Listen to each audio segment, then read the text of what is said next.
Hello दोस्तों, welcome to my YouTube channel में आप सबों का हार्दिक स्वागत है।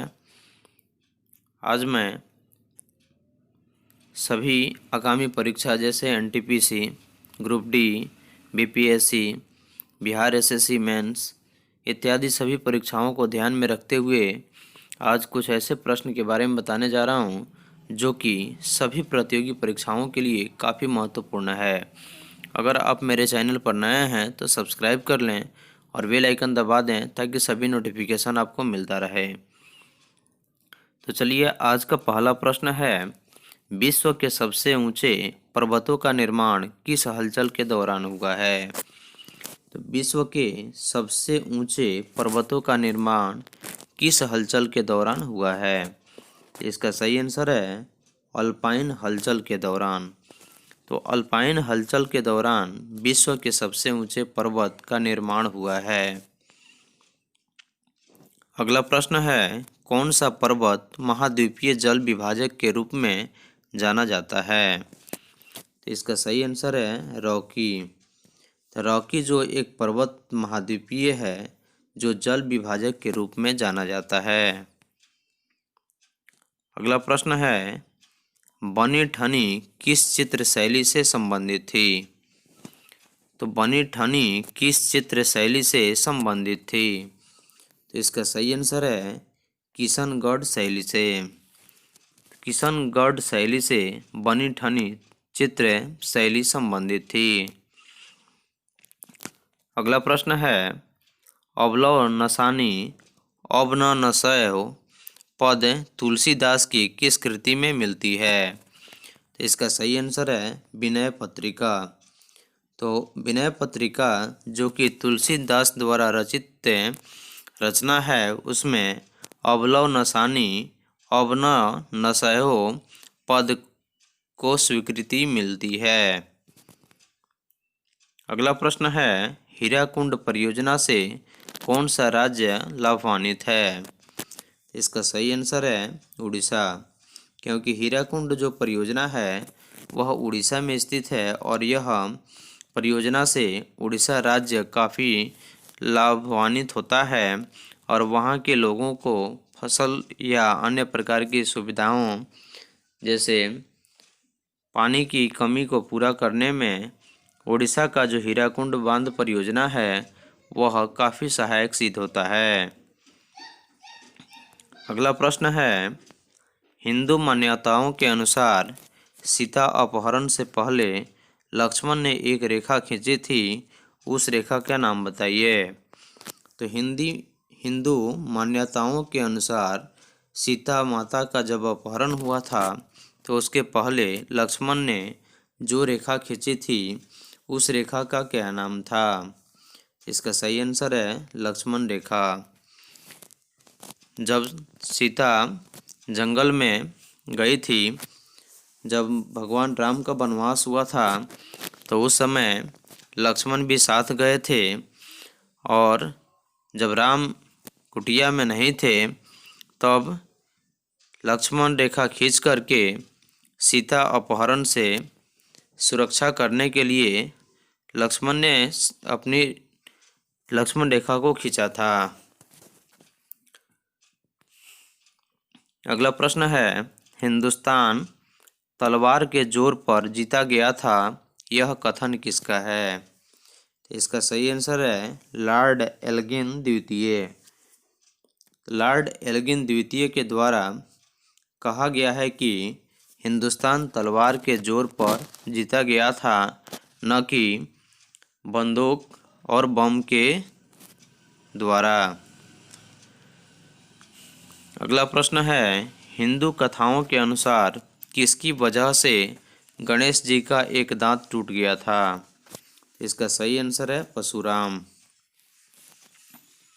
अगला प्रश्न है, हल्दी घाटी का युद्ध कब लड़ा गया था? इसका सही आंसर है 1576 में। अगला प्रश्न है, हमारे देश के नागरिकों को मतदाता बनने का अधिकार किस अनुच्छेद से प्राप्त होता है? इसका सही आंसर है अनुच्छेद 326। तो हमारे देश के नागरिकों को मतदाता यानी कि वोट देने के अधिकार के लायक बनने के लिए भारतीय संविधान के अनुच्छेद 326 में दर्शाता है कि भारतीय लोग अपना मताधिकार का प्रयोग कर सकते हैं। अगला प्रश्न है, हड़प्पा के मिट्टी के बर्तनों पर सामान्यतः किस रंग का उपयोग हुआ था? तो हड़प्पा के मिट्टी के बर्तनों पर सामान्यतः किस रंग का उपयोग हुआ था? इसका सही आंसर है लाल रंग, क्योंकि हड़प्पा के मिट्टी के बर्तन को आग में पकाने के फलस्वरूप उसका रंग जो था वह लाल रंग का हो गया था, जिसके कारण हड़प्पा के खुदाई के फलस्वरूप जो बर्तन मिले हैं उस बर्तन का जो रंग है वह लाल रंग का है। अगला प्रश्न है, स्वतंत्रता आंदोलन में सरदार पटेल का सबसे पहला और बड़ा योगदान किस में हुआ? इसका सही आंसर है खेड़ा संघर्ष। तो स्वतंत्रता आंदोलन के दौरान सरदार वल्लभ भाई पटेल का सबसे पहला और बड़ा योगदान हुआ था और सरदार वल्लभ भाई पटेल को लौह पुरुष के नाम से भी जाना जाता है। अगला प्रश्न है, स्त्रियों में डिंबों का निर्माण कहाँ होता है? इसका सही आंसर है अंडाशय में। अगला प्रश्न है, सांझी पूजन किसके द्वारा किया जाता है? इसका सही आंसर है कुंवारी कन्याओं के द्वारा। तो सांझी पूजन मतलब सांझ की बेला में पूजन जो की जाती है वह कुंवारी कन्याओं के द्वारा की जाती है। अगला प्रश्न है, सेलेक्ट या हाईलाइट करने के लिए अक्सर किसका प्रयोग किया जाता है? तो सेलेक्ट या हाईलाइट करने के लिए कंप्यूटर की भाषा में हमेशा माउस का प्रयोग किया जाता है। अगला प्रश्न है, सूर्य किरणों द्वारा चिकित्सा विज्ञान की किस शाखा के अंतर्गत आती है? इसका सही आंसर है हेलियोथेरेपी। तो हेलियोथेरेपी जो है वह विज्ञान की एक शाखा है जिसके अधीन सूर्य किरणों द्वारा चिकित्सा विज्ञान की जांच की जाती है, जिसका उपयोग चिकित्सा के क्षेत्र में किया जाता है। अगला प्रश्न है, सुभाष चंद्र बोस का उपनाम क्या है? इसका सही आंसर है नेताजी। तो सुभाष चंद्र बोस का उपनाम नेताजी था, जिन्हें नेताजी सुभाष चंद्र बोस के नाम से प्रसिद्ध थे। अगला प्रश्न है, सीसा अयस्क मुख्यतः किस खनिज से प्राप्त होता है?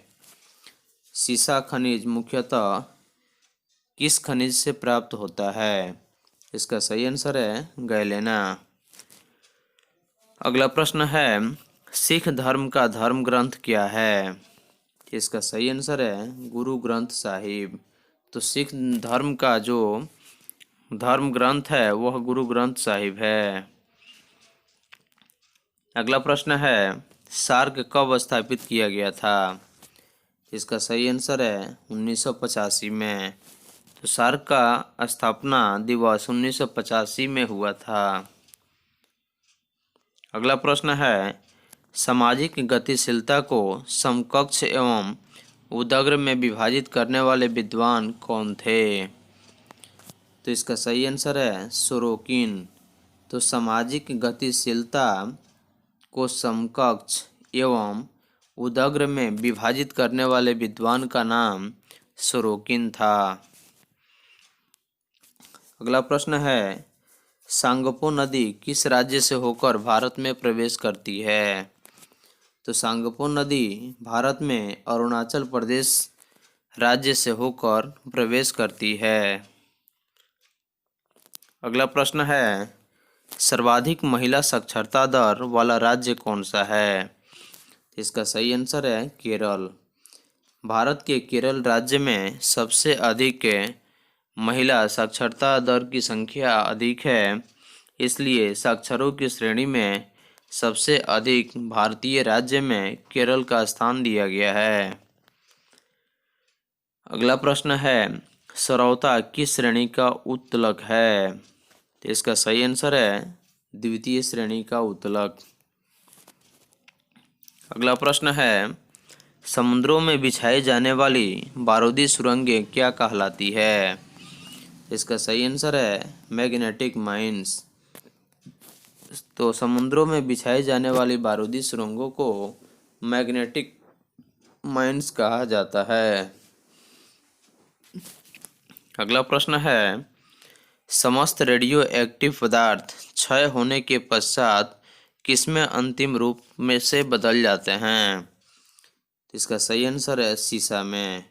तो समस्त रेडियो एक्टिव पदार्थ जो है क्षय होने के पश्चात, क्षय मतलब नष्ट होने के पश्चात, उसमें अंतिम रूप जो होता है वह सीसा के रूप में परिवर्तित हो जाता है।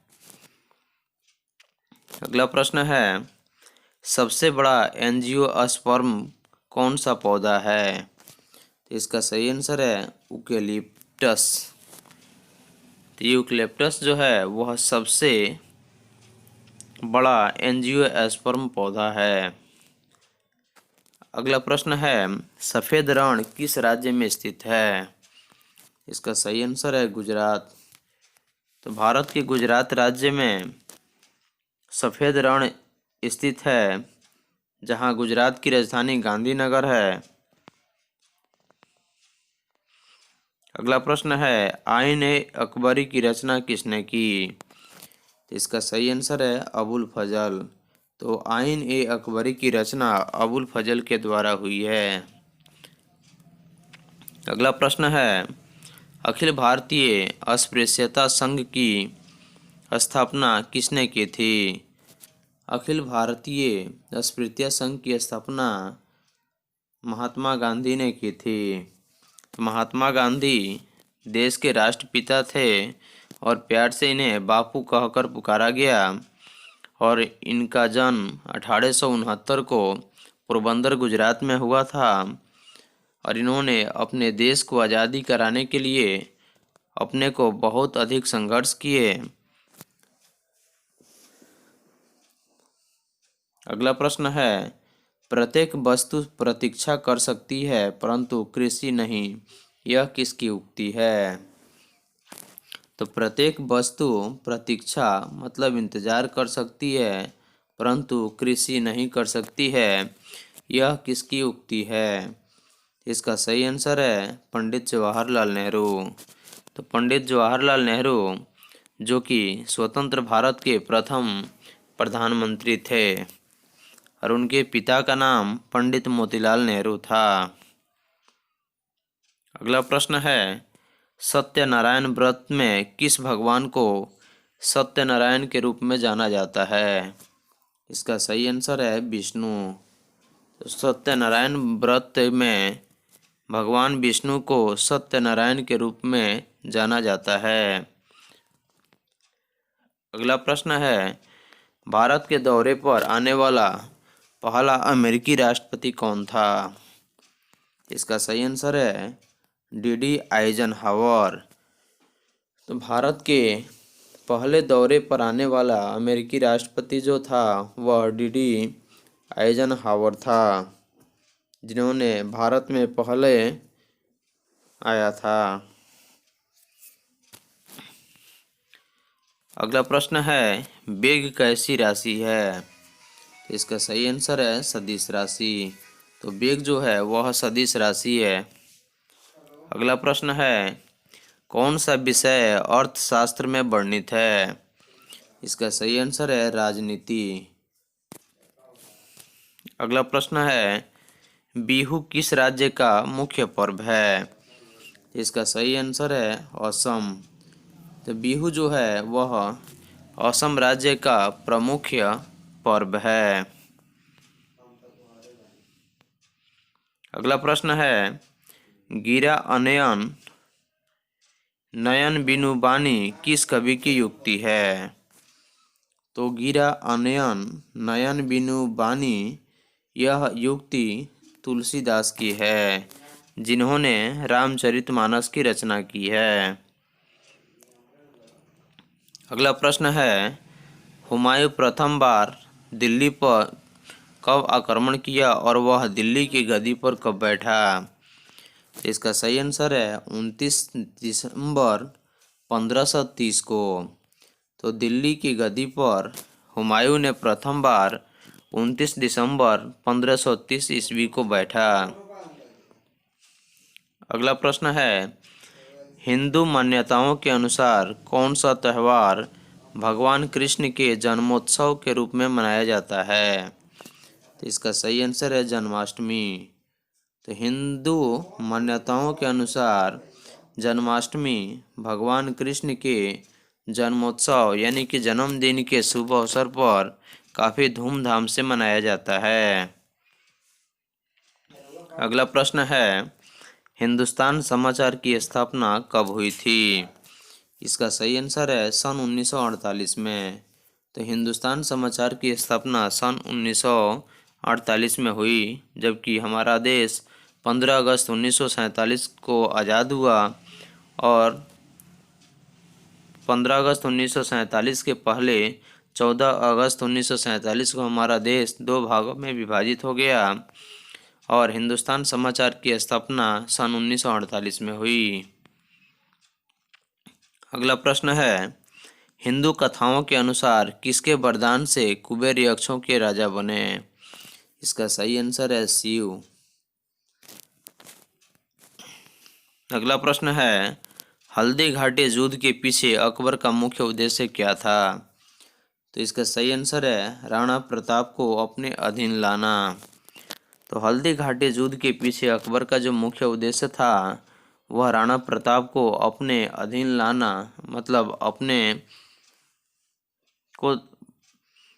अधीन लाकर और अपनी सारी बातों को मनाना।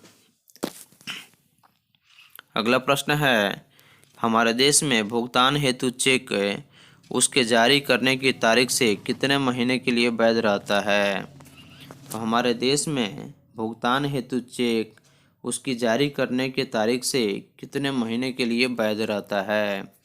इसका सही आंसर है 6 महीने।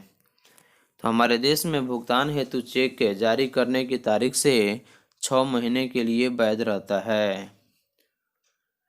अगला प्रश्न है, हड़प्पा के लोग कौन सी फसल में सबसे आगे थे? इसका सही आंसर है कपास। तो हड़प्पा के लोग जो थे वे सबसे पहले कपास की खेती करना शुरू किए और कपास के जो रुई प्राप्त होती है उसे वस्त्र बनाया जाता है और सूत काटने में कपास की रुई का काफ़ी प्रयोग किया जा रहा था। इसलिए हड़प्पा के लोग सबसे पहले कपास की खेती करना शुरू किए। इसलिए हड़प्पा वासी जो थे वे कपास की फसल उगाने में अग्रणी थे। अगला प्रश्न है, स्वतंत्रता पूर्व राष्ट्रीय आय का सर्वप्रथम अनुमान किसने लगाया था? इसका सही आंसर है दादा भाई नौरोजी। तो स्वतंत्रता के पहले यानी कि देश आज़ादी के पहले राष्ट्रीय आय का सर्वप्रथम अनुमान हमारे देश के दादा भाई नौरोजी ने लगाए थे। अगला प्रश्न है, स्थल मंडल का क्या तात्पर्य है?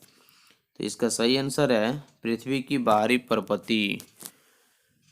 तो पृथ्वी की सबसे ऊपरी मंडल को जो स्थल मंडल है और पृथ्वी की यह सबसे बाहरी परत है जहाँ जीव जंतु निवास करते हैं और वे अपनी आवश्यकताओं की पूर्ति करने के लिए स्थल मंडल पर आश्रित हैं, जहाँ पे अनेक प्रकार के पेड़ पौधे से लेकर के अनेक प्रकार की सुविधाएं लोगों को मुहैया होती है। इसलिए स्थल मंडल पृथ्वी के मंडल में सबसे अच्छा माना जाता है। अगला प्रश्न है, सौर ऊर्जा का सबसे बड़ा यौगिकीकरण कौन सा है? इसका सही आंसर है हरे पौधे, क्योंकि हरे पौधे से प्राप्त कार्बन डाइऑक्साइड के माध्यम से यानी कि हरे पेड़ पौधे जो है वो वायुमंडल से प्राप्त कार्बन डाइऑक्साइड को प्राप्त करके और सूर्य की प्रकाश से प्रकाशित होकर प्रकाश संश्लेषण की क्रिया के माध्यम से वे अपनी भोजन को तैयार करते हैं और मनुष्य के लिए ऑक्सीजन को छोड़ते हैं। इसलिए सौर ऊर्जा का सबसे बड़ा यौगिकीकरण जो है वह हरा पौधा है। अगला प्रश्न है, सिलेक्टेड टेक्स्ट को कभी सभी कैपिटल लेटर्स में चेंज करने के लिए चेंज केस बटन क्लिक कर फिर इसे कहाँ क्लिक करते हैं? इसका सही आंसर है अपर केस में। अगला प्रश्न है, सूर्य किस दिशा में उगता है? इसका सही आंसर है पूरब दिशा में। अगला प्रश्न है, सुरक्षा परिषद के अस्थायी देशों को कितने वर्षों के लिए चुना जाता है? तो सुरक्षा परिषद के अस्थायी देशों को 2 वर्ष के लिए चुना जाता है।